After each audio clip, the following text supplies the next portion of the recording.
Díomh go léir Darragh Brian and seo Arag Tííochta Rialtas Áitiúil agus Iireachta. Fianna Fáil and government have been focused on progressing major reforms that are going to accelerate and increase the supply of housing.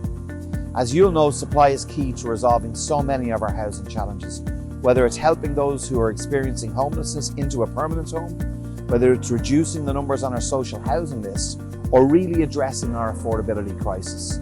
Since taking office, the Fianna Fáil stamp has been clear to see on our policies. We've made home ownership an absolute priority.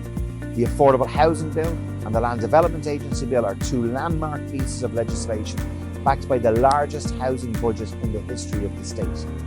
In less than a year, we've had 5 pieces of legislation enacted in housing. By the time the summer recess comes, that will increase to 8.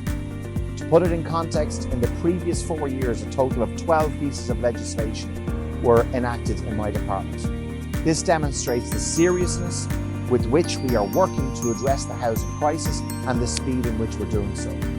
Our upcoming Housing for All plan, which is due to be launched next month, will be a multi-annual programme that will set this country on a path to achieving 33,000 new homes per year. It will include real targets for social and affordable homes, real time frames in which to achieve them, and it will be backed by real funding.